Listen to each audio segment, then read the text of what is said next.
Hey guys, welcome back to the channel and another episode of Prolific People. Thank you very much for joining us. And I'm Tom Bolan, and welcome back, especially to our subscribers. And if you haven't subscribed, you know what to do. We're joined today with Michael Gallagher. Very happy to have him here. Me and Michael are actually going to do some stuff together in the future. There's a lot to come from both of us.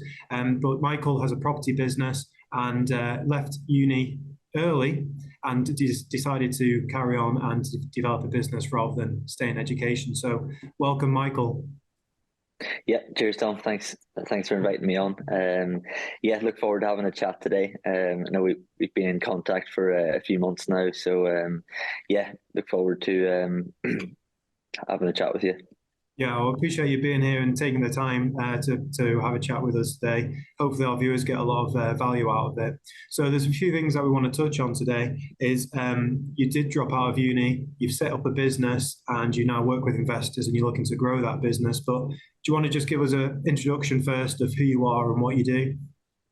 Yeah, so yeah, my name is Michael. I'm based in Manchester. I've always been Northwest based in the UK, obviously from Ireland. So came over to the UK in 2019. That was for studying at university. So we was studying pharmacy. I had no clue at that time, Tom, that I wanted to.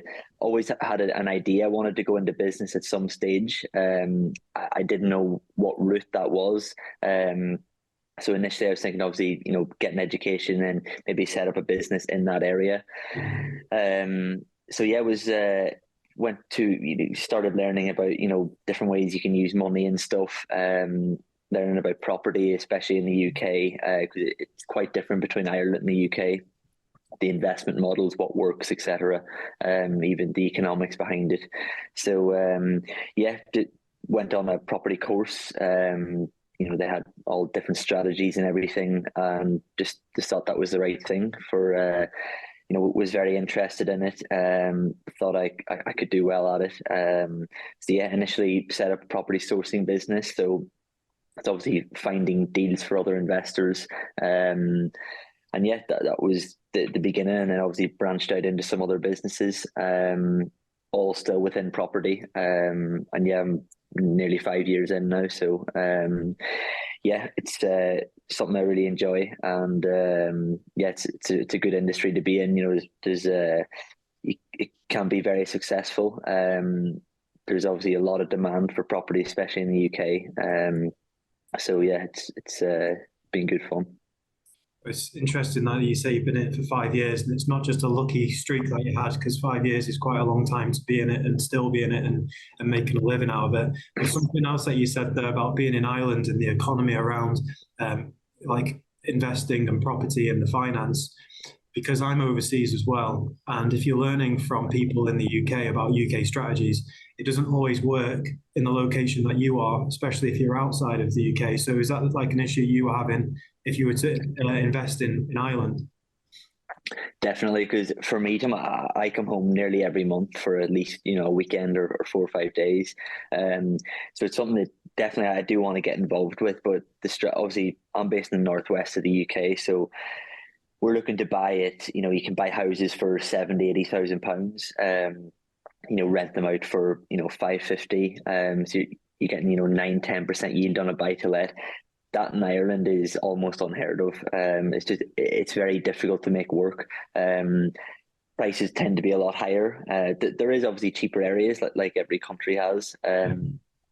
Mainly, so the rental demand is not as high in some areas. Also in terms of lending, so for developers who are looking to do their own projects, the UK provides a huge amount of lending, which facilitates them to do developments, whereas in Ireland it's a lot more difficult to do that. Again, it comes from the '08, the credit crunch back then. Yeah. Ireland obviously got hit very bad there, so even since then the lending market here it's not as free flowing as the UK. There's a lot more product over there available. So that's one of the biggest differences. Again, it's not something I spent a massive amount of time looking into. It's something I will go into at some stage, but yeah, two totally different markets. Yeah, when looking at them. I think people in England don't realise how lucky they are with the amount of leverage that they have available to them, and it's not just 100. it's not just like a couple of banks that'll do buy to lets. You know, with all the specialist bridging, and they're pretty much open to doing anything with the amount of different lenders out there. So yeah, definitely UK is the place to invest in with the leverage available. Let's move on and talk about sourcing, because you have a sourcing business. For people out there who don't know what a sourcing business is, can you just explain a bit about that? Yeah, so a sourcing business is essentially you're matching up buyers and sellers. So I'm looking for. So we work with a lot of overseas investors, also UK based. So let's say someone is in London or someone is in Singapore. They typically have either another business or a job with a high paying job. So they've got, say, cash on the side. They're looking to invest and build a property portfolio. So if they're looking to invest, for example, in the northwest of the UK, that's where we're based. We've got all of our contacts there. That's where we get all of our deals from. Our knowledge is based around those areas. So someone in London or Singapore will have a chat with them. Look at what their requirements are, what they're looking to achieve.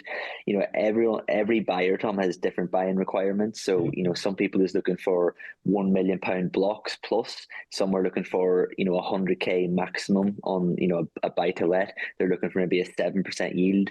Then some people are looking to do the buy at a rundown property and then try and refinance after adding value to it. So they're doing a refurbishment works, maybe doing an extension, maybe a change of use to the property. So there's loads of different investment models which loads of different buyers use. So we'll get sent leads every day on different stuff from blocks, small houses, portfolios.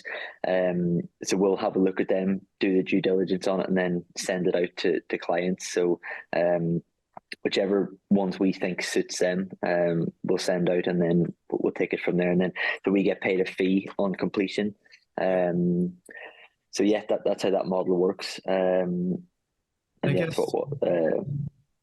Sorry, with sourcing, it's advertised to be like this entry level strategy for property investors who don't have money and can go out and source and make loads of money within a couple of weeks. Yeah.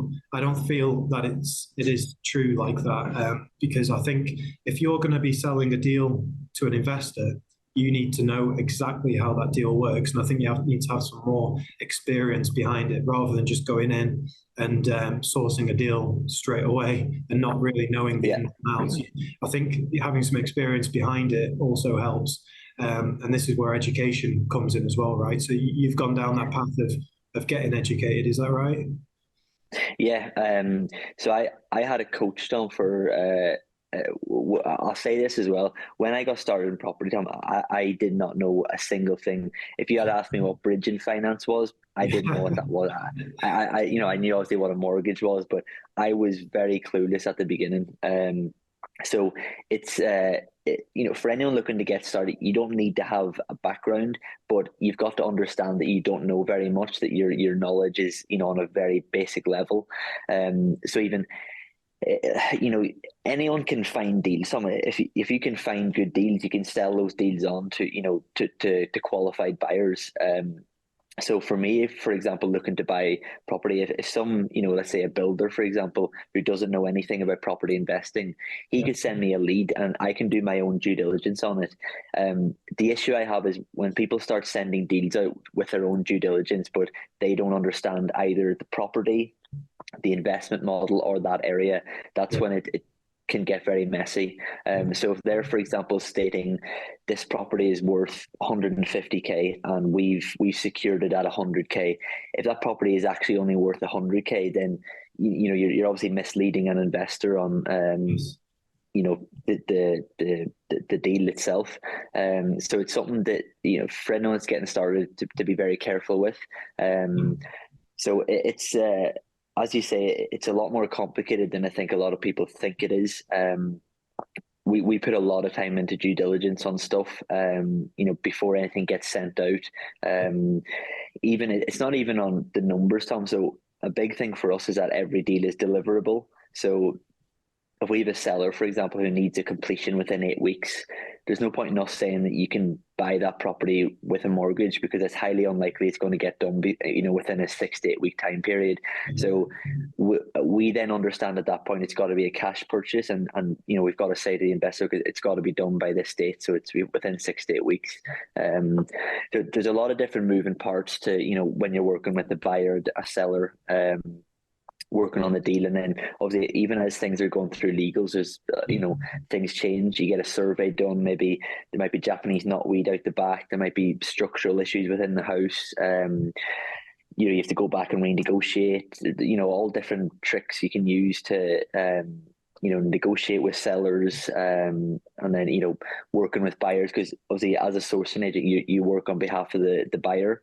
So always being on their side. So yeah, there's I think the way it's branded online, YouTube and stuff, that getting into sourcing can be, I think, a get rich quick scheme. Some people think, and it's the farthest thing from the truth. It can be a tough slog.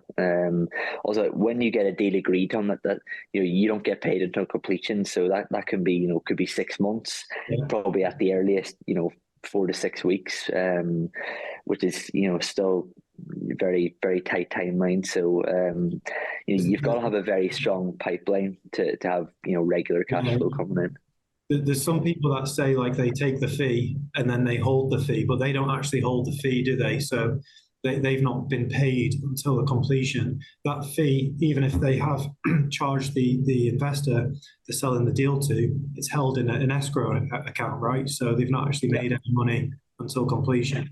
Yeah, well, it should be anyway. There is a number of different ways on which people can structure. The way we do things, is just how I run the business.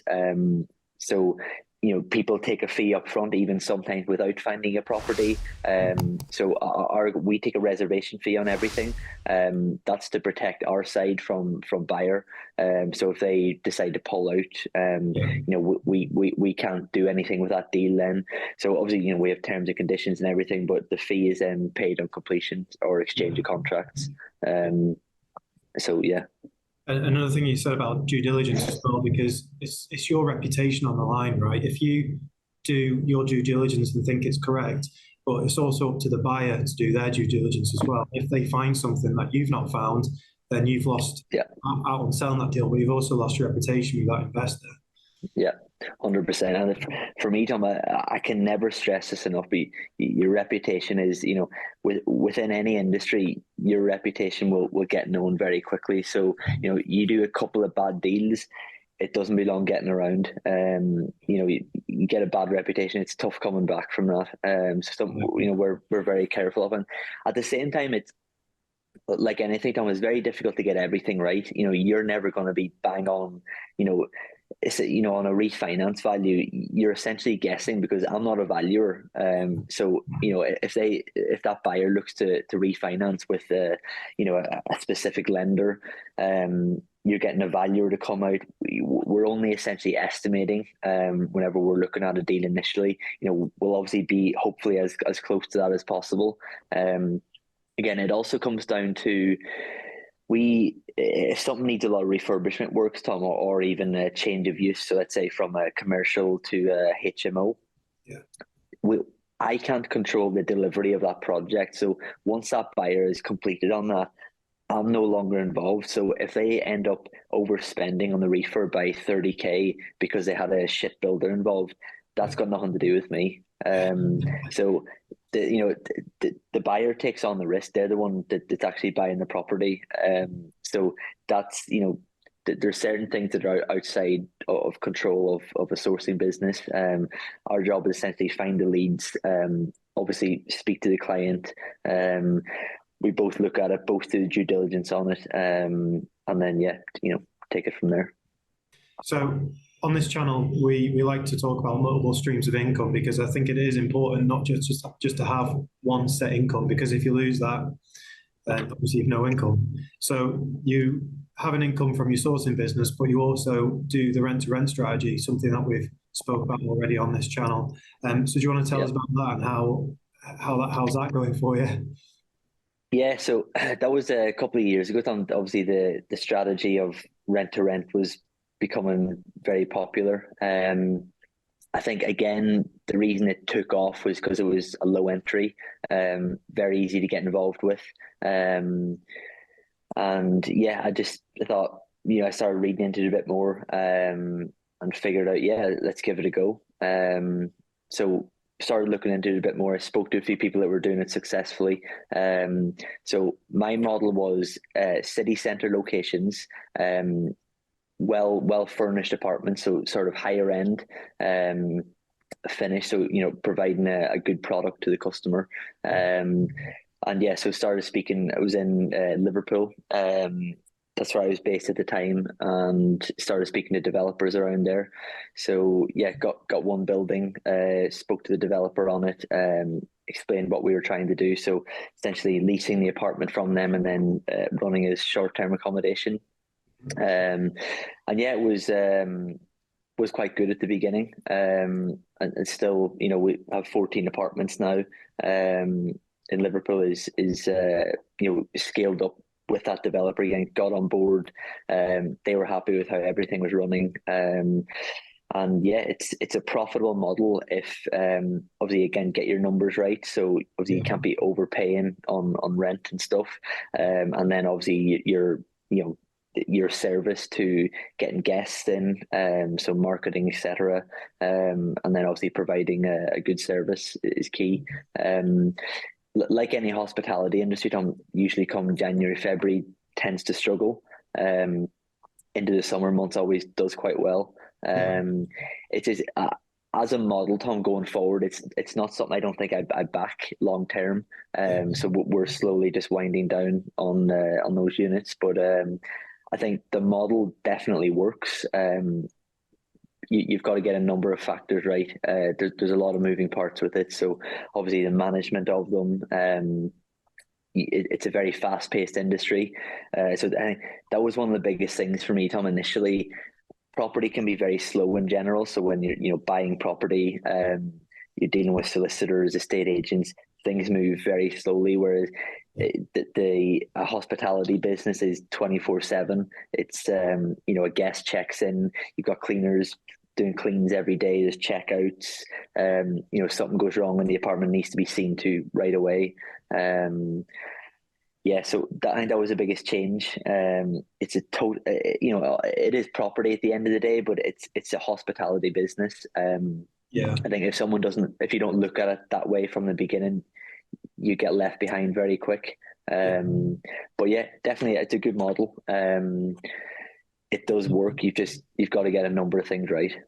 So someone listening to that who's never heard of that before, and you're not being hands-on here, right? You're not going in and cleaning the sheets and turning the flats around for the next guests.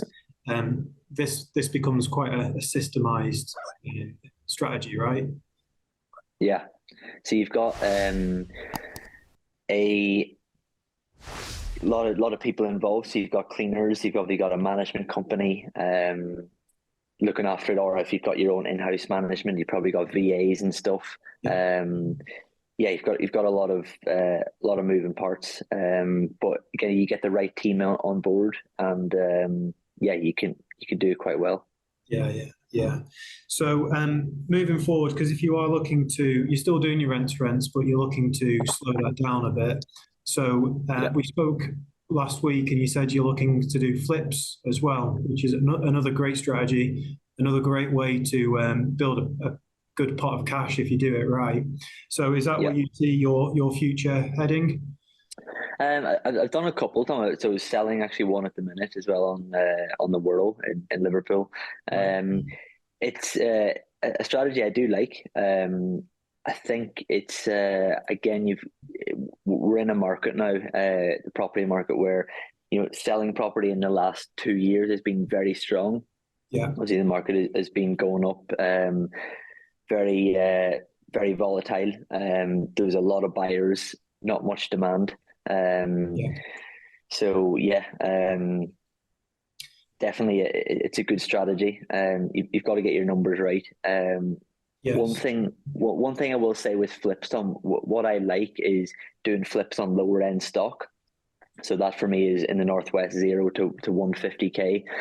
Once you go into this sort of, say, 250k plus, so obviously if you're doing a flip, you're looking at a second exit strategy as well. So in case that doesn't sell, you want to be able to rent that out, and still, make a decent return. Whereas if you're trying to sell a property for 350k and you spent 250 on it, or 230, if you can only rent that out at maybe £1,000 a month, your return is very low. Yeah. So if that doesn't sell for any reason, and that can happen very easily, rates obviously go up for buyers, that then they're less motivated to buy. Obviously, if the market starts going down, you might have to start reducing on your price. So I much prefer trying to flip lower end stock, so terraced houses, maybe semi-detached, but again, having multiple exits on it. So if it doesn't sell, for example, you can rent it out, still make a decent return, maybe refinance on it, maybe rent out to a social housing provider on a longer term lease. So I think going forward, that's something I'll look more at, the sort of up to the 150k. I think works a lot better. Yeah, I like that idea, because I was looking at flips as well, but the way the market is and has been, like you said, over the past 2 years, I see a lot of agents advertising the properties that need about 50 grand worth of work doing to them, but they're advertising them at the ceiling price of that street. Now, that's not to say you can't get a discount on it, but it's very difficult to get the right discount you need on that property to add the value and still have a buffer for profit. So that's why I've found for me it was a little bit of a risky strategy to get into. But I think you're right. What you're saying is to aim for the 0 to 150 price mark, because even if the economy does turn, and we're seeing it now, like the interest rates rising, so the market's slowing down, that kind of margin of 0 to 150, that's the lower end. So you're always going to have buyers and renters in that market. So definitely a place to stay in and to lower your risk, right? As you say, if you go over 250, you're going to start struggling, or you might start struggling. Yeah. And then the thing is, Tom, once you then go sort of above that sort of middle area, you go up to £1 million houses.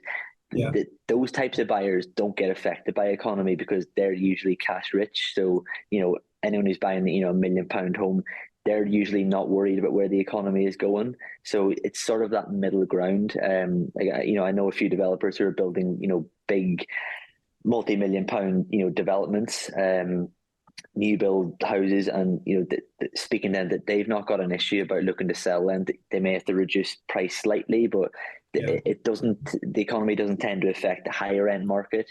It's usually that middle area, that, people typically using a mortgage, if their monthly cash flow and what they're spending elsewhere is struggling because of inflation, or the economy is going down, that's where it tends to hurt most. The smaller end is always fast moving. You've got investors buying, you've got people looking to buy as family homes at the cheaper levels. You usually have multiple exits there, so your risk is a lot less. And some people watching this might think, well, it's easy for you because you've got money, and I can't do it because I've not got money. But there's a thing about this, because I think we've all got into property without any money. And one thing that we do as investors is we raise cash through other investors and through our network. So that's something you're looking to do more of as well, isn't it? Yeah. Ever since I got started, Tom, I knew that was something that I would have to do. So for me, just in property in general, Tom, there's two main things which a property investor should always be focusing on. It's always finding deals and then being able to raise the finance to do those deals. So there's a number of ways. Obviously, we spoke about lending, so you can do bridging products. That can typically be about 70% loan to value. So then obviously you've got to fund the other 30%. So that's either going to be your own cash, or you can either raise the cash elsewhere. So through a private investor, give them a fixed return. You can also do a joint venture on a deal. So someone funds the deal and you do all the works on it. There's a number of creative ways of doing things. If you don't want to put your own cash in, you can put some of your own in, but there's loads of ways of doing it without any of your own money as well. You obviously take on a lot more risk when you're using leverage, but it's a way to, if you can back yourself in delivering on projects on it, you can definitely do it really well. Because you're getting sorry, go on. You're getting finance at maybe 8 to 10% per annum. If you can get a 30% return on that, then you're making sort of the 20% margin. So that it allows you to scale up as well. Do a lot more projects, because you're going to be very limited if you're just using a small pot of cash. Yeah, and like you say, because you're highly leveraged, like if you're borrowing the money from a senior debtor, like a bridging lender, and you're borrowing the money from an investor, you're personally 100% leveraged on that. So it can get quite risky. So go on. Yeah, so with a private investor, Tom, they'll usually, they obviously want security on the deal. So you could usually give them a first charge, maybe a second charge, give a personal guarantee on the loan. You've obviously got loan agreements in place. But yeah, you're taking on extra risk by doing that 100%. So, if shit hits the fan and the deal goes south, you've got to have some way out of that. Or else, it's you're in a bad place otherwise. Yeah.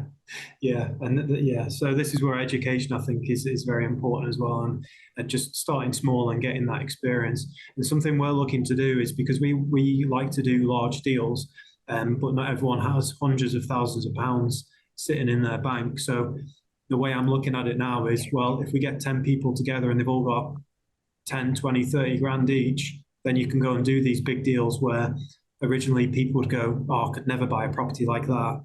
But if you do it creatively and maybe pull your cash together with a group of friends, then why not? Why not aim for bigger deals, right? Yeah, definitely. Definitely just another way of financing deals. Yeah, it's very good. So I think we're going to wrap it up there, Michael. But quickly, I did prep you for this because we ask everyone at the end of the interview what their top 3 book recommendations are. So have you got 3 for us? Yeah. So something I do a lot of reading, Tom, and listening, to interviews, audiobooks and stuff. So something I always look at is people who have usually been in the game. So especially obviously in property or real estate, for me, is a big one. But I like listening to guys, who are maybe 50 plus, who have been, spent decades in the industry. So a few, for me, Sam Zell has a book called Am I Being Too Subtle? Yeah. He's one of my favorites to listen to. His knowledge, Tom, around stuff is really good. Well, you're another the one second is person to recommend that one. okay. In the last couple of weeks, and I actually Trish recommended it, and I actually downloaded it on Audible, and I'm listening to it at the minute. Yeah, it's definitely in my top 3. Other one is Steven Schwarzman, What It Takes. Right. So he's runs Blackstone. Again, his story is very interesting. Obviously, I don't know how much they've got assets under management now, but they obviously started off in real estate, built up. They're in a number of different industries now, but again, very interesting read. Again, it's just the things that these guys point out, Tom, as well, like, things that they found very important throughout their career. Find it very valuable. Another one, I'm a big fan of Grant Cardone as well. He's very brash, he's very out there, but I think his work ethic, and obviously he's come from he had the addictions and stuff before. I think he's a really good guy to listen to. He gets a lot of stuff done. Very no bullshit mentality, gets stuff done. So I think Sell or Be Sold is probably my favorite with him. He's got a number of ones, but that applies onto so many different areas. Life is you're trying to sell people every day on if it's funding your deal, if it's getting a girl out on a date. There's you're trying to sell on things all the time. So I think that's a good listen. Yeah. So yeah, I think that they're my top three. I think I really like Grant, and I've put a few Grant's books in my recommendations as well, because I could just, if I'm unmotivated, I just know, I just go on YouTube or Audible and type his name in, and I just like 5 minutes of listening to it, and I'm like, right, good to go again. Let's get some work done. Yeah. So yeah, Michael, I appreciate your time today. Hopefully our viewers got a lot of value out of that. I'm sure we could do a part 2 at some point as well, because I think we've got a lot more topics we can cover. Definitely, Tom. Yeah. I'm going to put some links down below for people to find you and check you out and follow what you're doing on all the socials, if that's all right. Yeah, cool, no problem. Yeah, good to have a chat, and thanks for having me on. Appreciate it. I appreciate it, Michael. Thank you, and thank you everyone at home for watching and tuning in again. And hopefully you got a lot of value out of that. And please put down in the comments who you want to see on the channel, what value you got out of this. And remember, please subscribe. And for those who are subscribed, I appreciate you for being a subscriber. See you again on the next one.